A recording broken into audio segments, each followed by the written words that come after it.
What's up, everybody? Thanks for tuning in to The Standard. Today we have David Moa, one of my NFL athletes. Been fortunate enough to work with the past few years. Turned into one of my better friends now.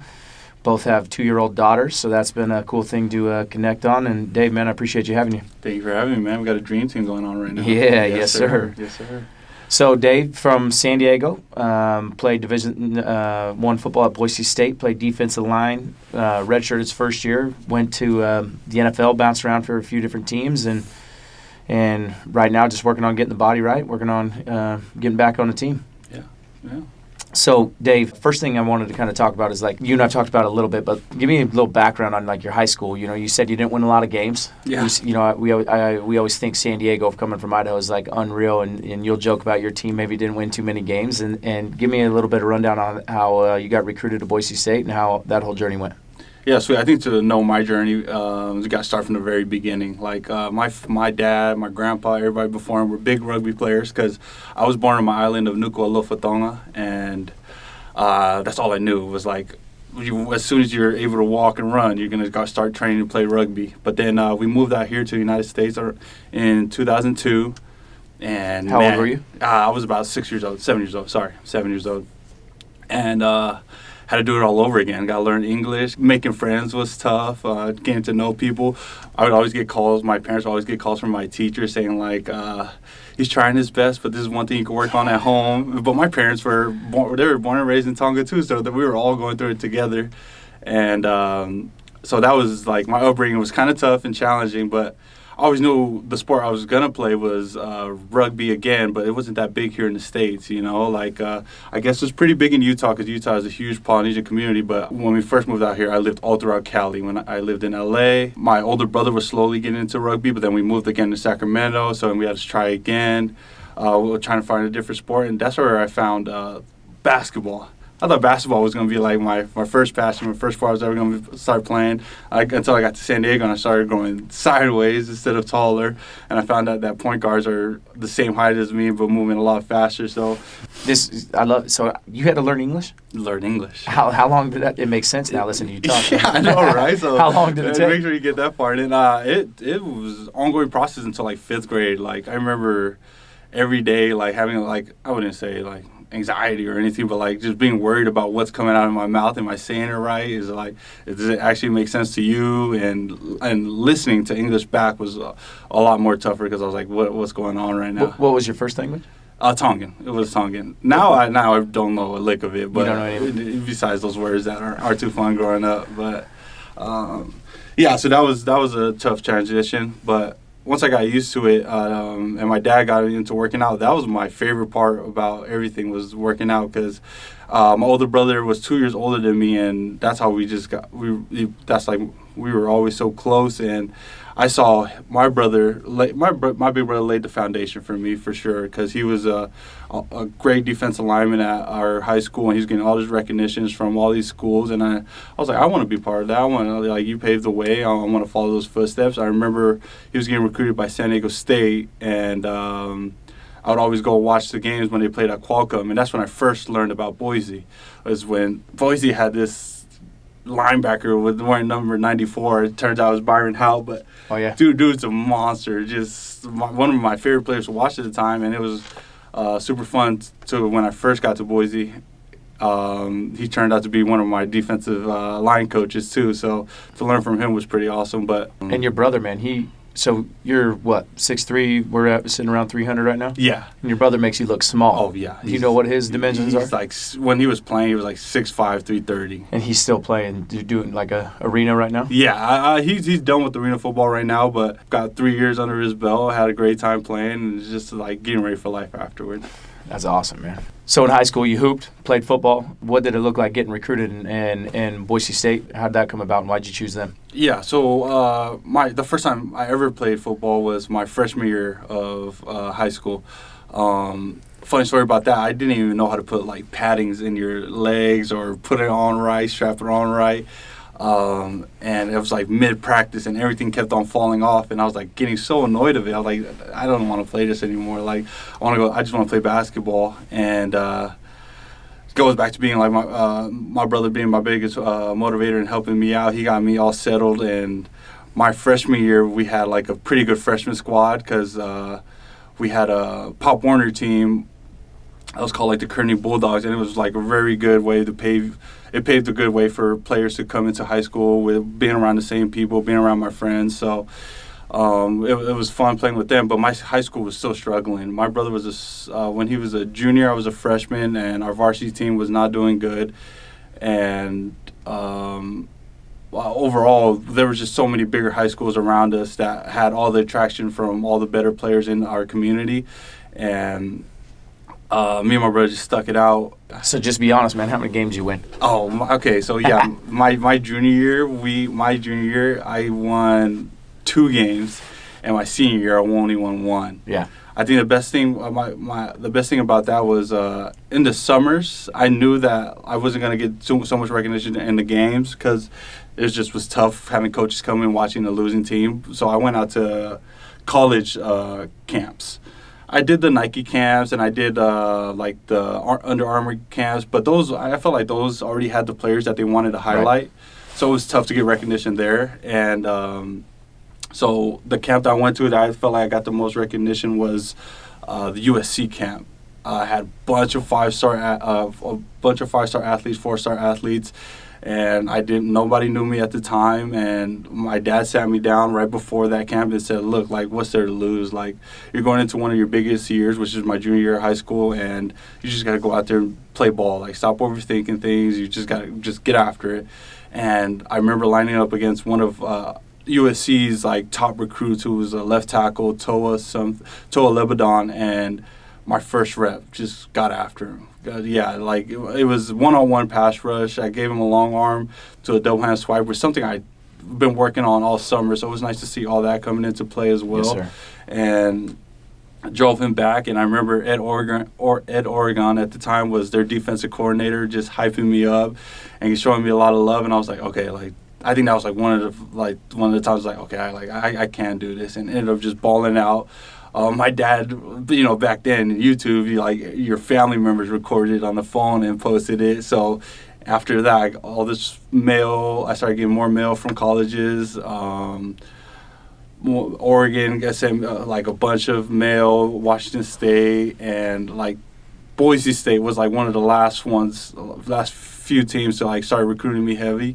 And that's when Coach Pete was still there. So it's funny thing about Pete too. Before he left, I committed to him 3 weeks before he left to UW. Yep. But that just goes to show who he was. I only talked to him once, and I was over the phone, and I was like, dude, like this guy sounds awesome. Like this is just a blue collar guy who goes to work, and the first thing they talked about was like wanting to bring disciplined guys who are tough, guys who have conviction behind them, and my dad was had on speaker. My dad heard all of that. He was like, all right, I want to go. This is where I want you to go, but it's your choice. I was like, yeah, like this, I'm committing right now.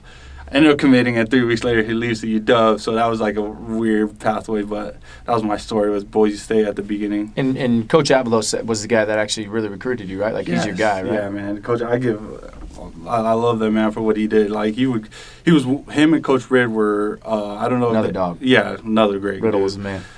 They would always come and visit me at Kearney. Even they would watch a game. Like I said, we were struggling. We were 2-8 my junior year, 1-9 my senior year, but they still made sure to come out, show me love. And when Coach Pete left to UW, there was so much uncertainty going on that I don't like. Am I going with you, UW? I didn't know what was going on. Am I going to UW? I still have my scarf to Boise State. Is Andy leaving? Is he staying? But Andy ended up staying at Boise State, and I felt great that he was still there because if everybody knows him now, he's just a guy who always brings energy and make sure that you're doing your job and make sure you're being one of the best guys out there. So I give so much love and care for what Andy did for me. I love it. Yeah. Then, we'll kind of get into it's funny because I can tell you're nervous for this, but I've never seen you nervous before and the stuff you've been through. Believe me, dude, I'm still uncomfortable doing these, so it's all good. But so let's get into the college career. So you were obviously, the size-wise for Boise State too, you met all the metrics. I mean, you were an absolute stud. You said that you were light, but still you were an absolute unit. You still redshirted. Yeah. You know what I mean? You had to fight for a starting job. Your sophomore year after redshirting, you ended up being a first team All Mountain West, had 8.5, 9 sacks. Mm-hmm. What drove you? And I want you to be. Let's be real too, because you've told me a few things. You're a little bit of a knucklehead back in the day. Yeah, like a lot of kids that I have right now. And, mm-hmm. and now with the transfer portal, and we have so many kids that redshirt, and that first year they're not playing a ton, and it's like that mindset is such a hard thing to deal with. Yeah. You know what I mean? If you can look back at that, what got you through that, and what were you doing? I mean, did you focus on anything? I mean, what got you to the point to where, by your second year, third year, you were the first team All Mountain West? Yeah, like you said, my freshman and redshirt, I needed to redshirt. I was 6'3", but I was about 230, 235, playing D tackle, nose tackle, and that wasn't a good mix. Physics, that doesn't make sense. No, doesn't make sense at all. So, like, you know how they call it the freshman 15? I got like the freshman 30, 35. Like, I jumped to 265, 270 as fast as I can. The biggest part about that is that I had a great defensive line coach in Coach Caldwell. I had him for 4 years, but I needed him those first 2 years because he taught me everything about being a technician on the field, but being a better person and having a great character off the field. Like, everything has to match, coincide with one another. Like, you can't just be a dog on the football field and not taking care of yourself off the field, because that's what I thought I was just here to play football and practice. But when my grades started slipping up, the first thing he did was, I'm going to call your dad. Like, it's getting to the point where, like, you're not handling business, but, like, you need to get back to it. And that was one of the things he would threaten me with, is calling my dad, because they had such a good relationship. How about that redshirt year, where I'm just thinking, a lot of kids show up Division I in high school, they're all the man. They're all a dog. They're all huge stars. You said you weren't. I mean, were there some guys, we don't need to name any names, but were there some guys that you saw that came in, maybe they were the higher starred recruits or the guys that were supposed to be dogs, but then we both know they don't make it all the way through. I mean, What do you think separated you from them, or separated guys that have been in your shoes? Because, I mean, you hear a lot of stories like yours. It's not always the 4-star, 5-star guy that just shows up and plays freshman year. Usually, I mean, everybody shows up at Division I and they're all dudes. You know what I mean? Yeah. I mean, how did you feel like you worked your way to earn that starting spot and go above those guys? Yeah, I feel like for me, I won't almost speak for anybody else, but for me, it was like there's nothing else I could do. Like, my mind was set on, I'm going to graduate from Boise State University. They gave you a degree? Yeah. yeah. I ended up getting one, and it was, the funny thing is, like, off the record, it was in comm, and it's been a while since I talked on a podcast or anything like this, so that's hilarious. But, yeah. You keep that on record, Jerry.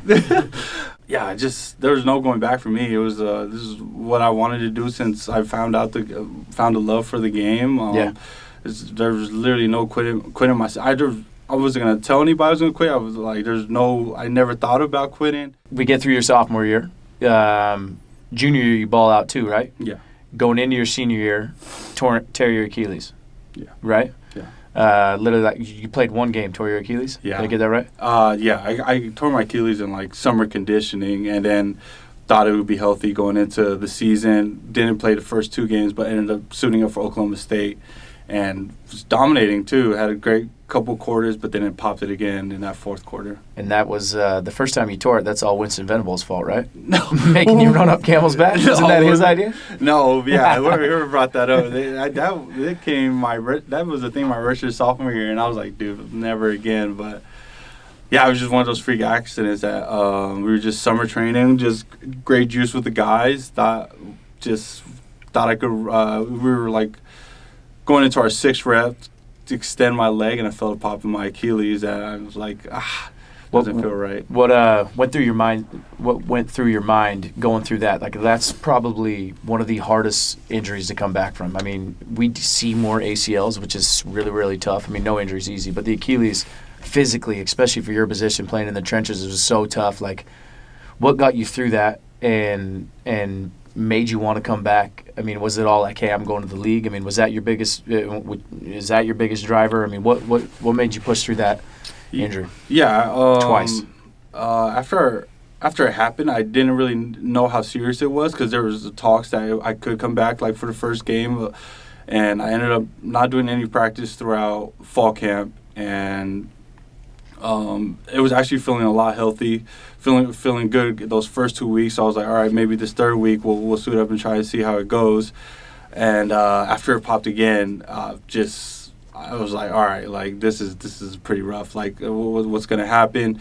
I knew that I wanted to finish. I tried my best to finish out that season, so I didn't get surgery that whole 2018 season. Which the worst part about that is seeing all your boys that you came into college with, like Brett Rippin, Jabril, AJ, all those boys, Cedric Wilson. Like I came into college with those guys, and seeing them like finish their senior year was tough. So I knew that if once I found out how serious the injury was and I did need surgery, I didn't want to leave like on that note. Like I wanted to make sure that I finished off as hard as strong as I can. So the next year in 2019, I got the Achilles surgery and submitted to the NCAA that I wanted to go from a medical 6 year, and we weren't going to hear anything until like the summer. So like I was in my own head that whole time. Are you going to play again? Yeah, am I going to play again? But I had I still had some great guys, underclassmen underneath me that definitely helped me out every time like I was feeling down, or if they see me in the training room, they come and show me love. So definitely made it easier to attack every day. And then my coaches as well. Coach Avalos was still there, and Coach D, and so like I'm so grateful for all those people pushing me to be the best version of myself every day, because went into that my redshirt 6 year feeling super healthy, feeling good, and had the opportunity to finish every single game. Yeah, and I got to ask you, man. I had Brett and AJ and Jabril said all those guys were healthy. They were working with me, man. Where were you at? I know, man. That was like one of my biggest regrets. Man, those guys brought everybody in. Couldn't get you in. I was actually surprised. Like it made sense. Those guys were like the dogs of the team, and after every workout, I was just head home, finish my classes in the summer, but then I found out those guys were going to train with you, and I thought they were crazy. Like, we just did 20 decks, 300s right before that. Like, what's going on? Like, and they would go train with you, what was it, like Monday, Wednesday, Friday, or a certain schedule, and I was like, just astounded, like, wow, that's awesome. And then when I got done and we started training with one another in 2020, I was like, oh, it makes sense. Like, those, really, I got to give all the love to Keiko and Garrett. Those are the boys that brought it. They're local guys that balled out and brought those boys in. You talked about Coach D. Before we move on, Coach Danielson, to me, the little things that I've seen him do for some of the coaches, or for the kids, that stuff he doesn't have to do. Yeah. I saw him show up to a guy's farewell dinner while recruiting. I know, and he brought his whole family. I mean, he just I've never heard somebody say a bad word about him. Yeah. What are some things you've been able to take from him? Yeah, Coach D. Every time we've come into a meeting, it'd be me, Chase Atata, and Louie. He'd ask us all the same thing. Like, are you prioritizing the little things? Every single meeting, like making sure that everything is aligned. As I said before, is school right, is training right, but most importantly, what are you doing off the field right? Are you calling your parents? Like, are you talking to all your siblings? You're making sure all those are good, because if all those things lined up, football's easy. Like, literally so chill. Like, and it wasn't like once a week you do that. It's every single day. Like, at 6 a.m, this dude had juice till 12 at night when he had to go home. So he never switched up on you. Like, he's the guy to call me on a random Friday afternoon, wondering how you're doing. He'd tell me to get off the phone, talk to my lady, talk to my daughter. Like, that's just the type of guy he was. And I was fortunate enough to be around guys that were just like Coach D. As I mentioned before, Coach Avalos was like that. Coach Rid was like that.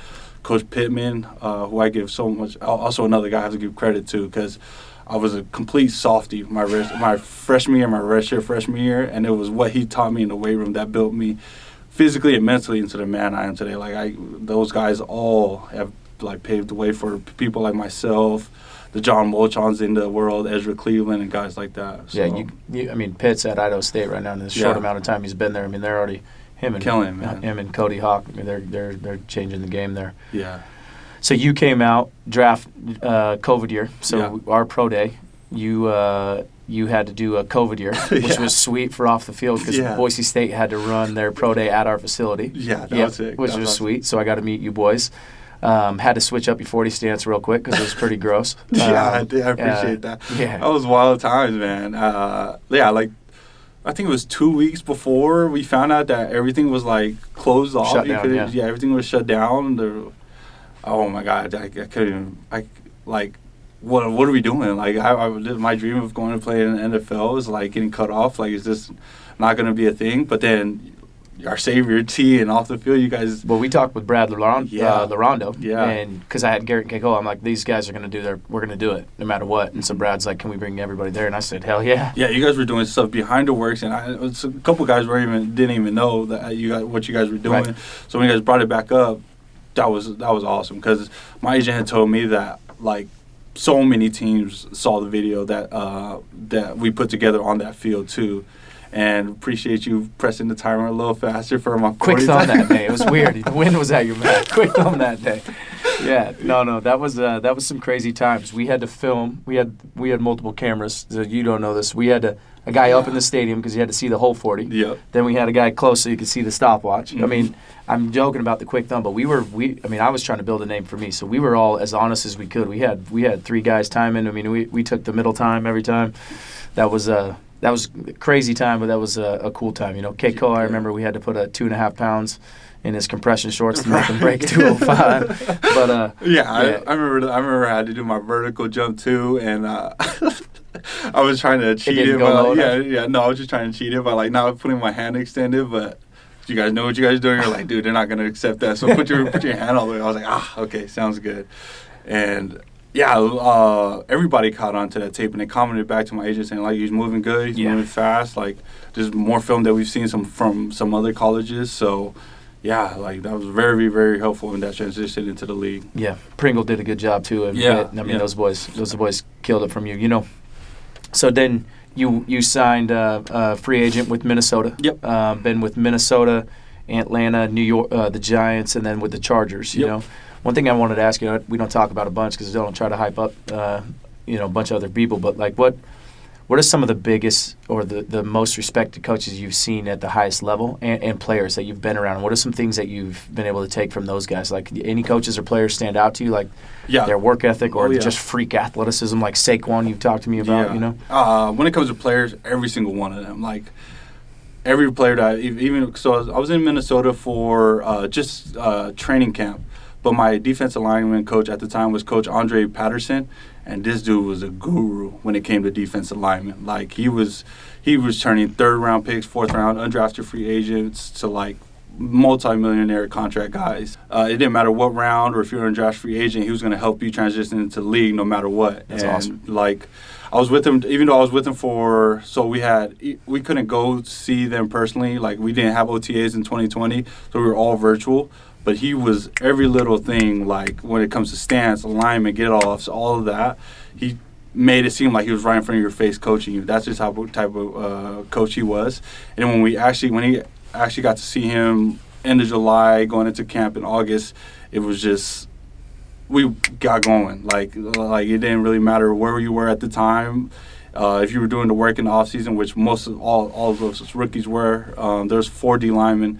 We got after it, but his biggest thing was like he didn't really care if you got multiple sacks in a preseason game or was getting all these tackles. If you weren't doing it like his way or because he was all about being a technician. If you weren't striking the right way, you weren't attached to your guy. If you weren't taking on double teams so your guys could go make plays, and it was tougher for you to make that team. But we didn't have any preseason games that year, so it was a little tough to like really showcase yourself. Right, that was a rough year to come out, man. Yeah, rough year to come out. How about give me the story on Saquon. So you told me you again with New York. You told me he had an injury. People kind of wrote him off as well. I don't know how he felt, and you just said he came to work like nobody's business after that. When people kind of after his injury, right? Give me a little rundown on what you saw from him, and obviously he's probably the best player on that team. Well, you got some crazy defensive players too. Also, one of the greatest locker room guys I've ever been around. Yeah. Like, it didn't matter if you I was an undrafted free agent after I got released from Minnesota. Wasn't in Atlanta for a week.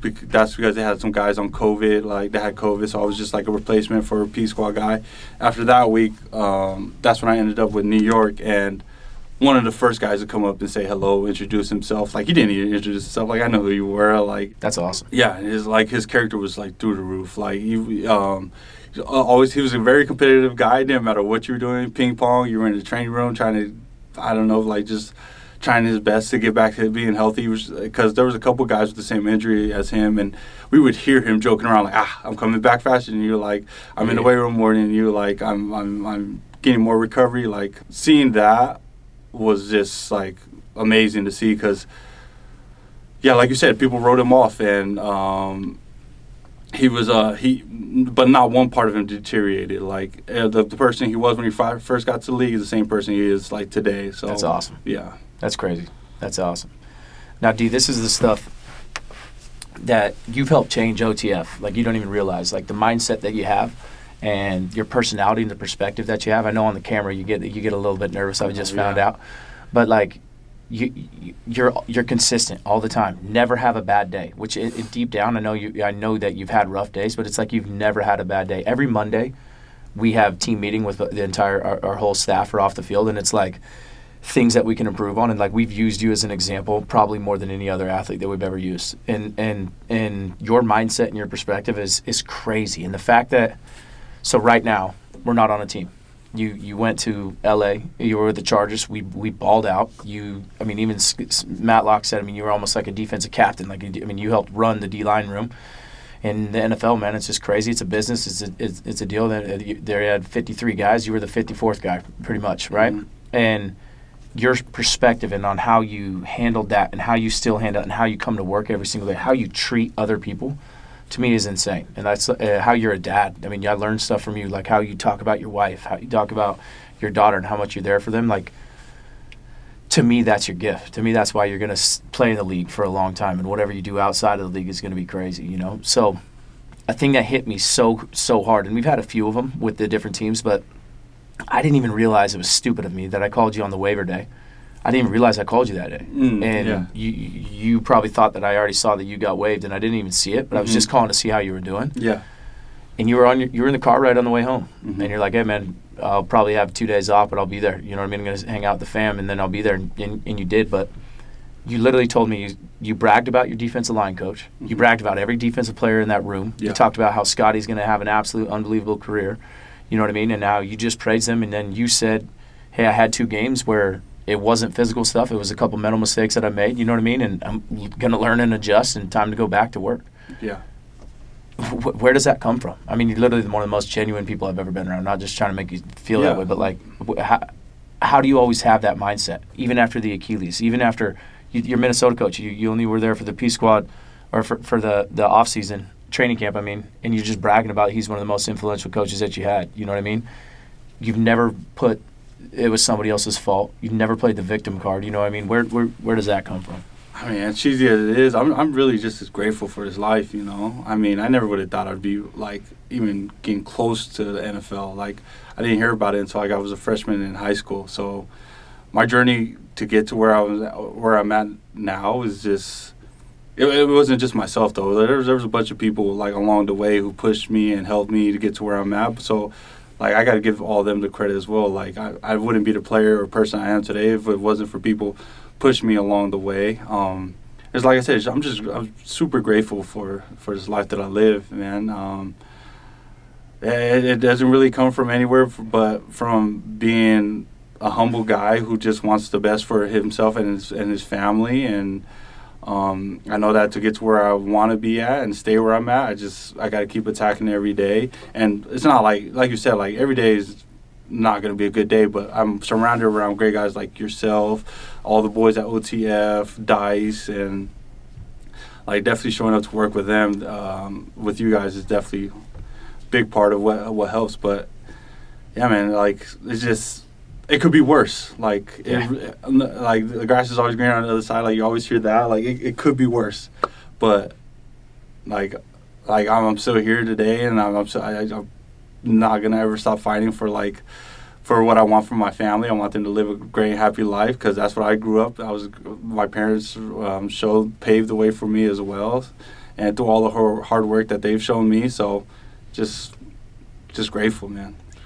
Man, I needed to hear that. Gratitude, you hear about it all the time, but to actually see it like that, like you said, it could be way worse. Yeah. I'm always thinking, like, stressing about what I should be doing next or this instead of, being grateful for the great life that I have. And I see with everybody, kids and different things like that. It's so easy to think about what everybody else has or what somebody else has and compared to you. But, I mean, if you look at it, for the most part, especially in Idaho, where we're from, different than you. But, I mean, we're all pretty dang lucky. I mean, we've all go through our own struggles, and I get that. But, I mean, the gratitude thing, I think, is something that I'm missing for sure. I could do more often. I tell myself to do it, you know what I mean, Right. To write it and do whatever. I just think it needs to be something completely integrated in life. You know what I mean? I feel like I could definitely be better at it. I think that's huge. I mean, how do you balance with that where the gratitude, but also not being satisfied? Like, you still are coming in hungrier than ever.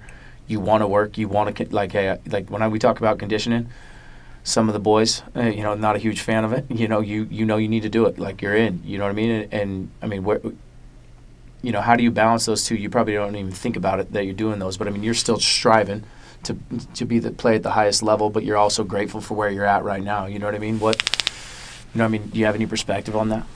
Yeah, I mean,